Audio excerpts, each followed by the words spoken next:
A city beneath the earth. Beneath the rolling landscapes of Cappadocia in central Turkey lies a hidden world carved directly into the rock. Derinkuyu, the largest known underground city on Earth, stretching to depths of over 60 meters, 200 feet, and spreading across at least 18 levels. Derinkuyu could shelter as many as 20,000 people along with their animals, food, and even their wine. At first glance, Cappadocia's surface is already extraordinary. A land of strange volcanic rock formations, fairy chimneys and valleys pockmarked with caves. But below, hidden in darkness for centuries, is an entire metropolis. Derinkuyu is not just a collection of tunnels, but a full-fledged city, with stables, kitchens, living quarters, storage rooms, schools, wells, and even chapels. What's even more mysterious is that no one knows exactly who built Derinkuyu or when. Was it the Hittites around 1200 BCE, the Phrygians centuries later, or did early Christians expand an older system to escape Roman persecution? Archaeologists debate, but the origins remain shrouded in uncertainty. Derinkuyu is not only a marvel of ancient engineering, but also a riddle of human ingenuity. It raises profound questions. Why did entire communities move underground? How was such a vast project constructed with primitive tools? And what secrets still lie hidden in the dark? The discovery. For centuries, the existence of Derinkuyu was largely forgotten. Local villagers knew of small caves and tunnels, but the true scale remained hidden until the 1960s. The story goes that a man renovating his home in the town of Derinkuyu knocked down a wall in his basement and stumbled into a mysterious passage.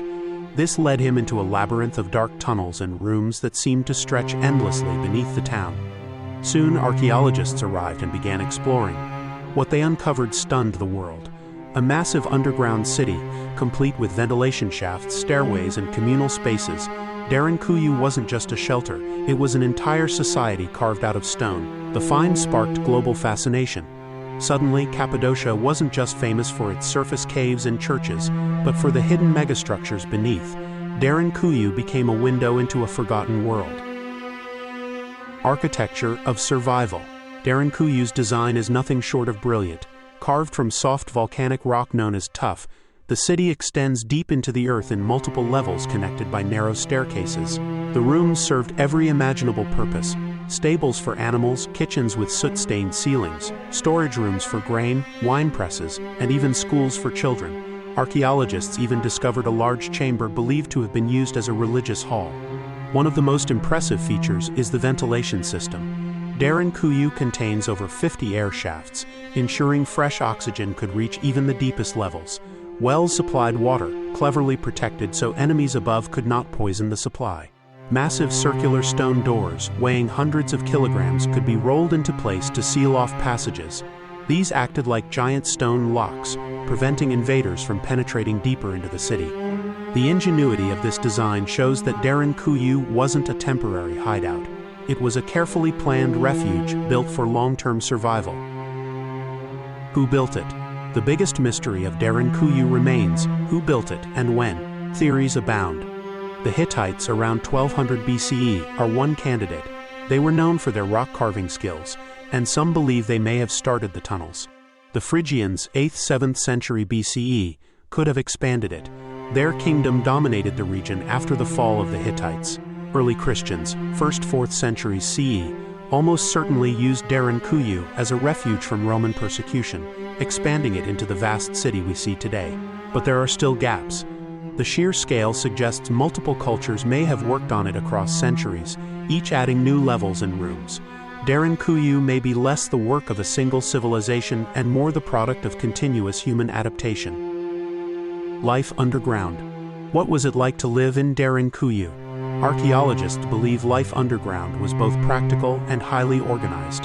Families lived in stone-carved homes with small alcoves for cooking and sleeping. Animals were kept in stables on the upper levels, their body heat providing warmth. Food was stored in sealed rooms with wine and oil pressed underground. The city also had communal areas: schools, religious chambers, and meeting halls. Some spaces were carved with remarkable acoustics, allowing voices to carry clearly through the rock. It wasn't a gloomy prison.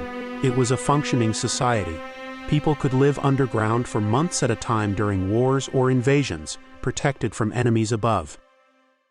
Why underground? The question lingers. Why did people choose to live underground at all? One theory points to invasion. Cappadocia lay at the crossroads of empires. Hittites, Persians, Greeks, Romans, Byzantines, Arabs, and Mongols all marched through. For vulnerable communities, building underground was the ultimate defense. Another theory emphasizes climate. The underground cities provided stable, cool temperatures in the scorching summers and warmth in the freezing winters of Cappadocia.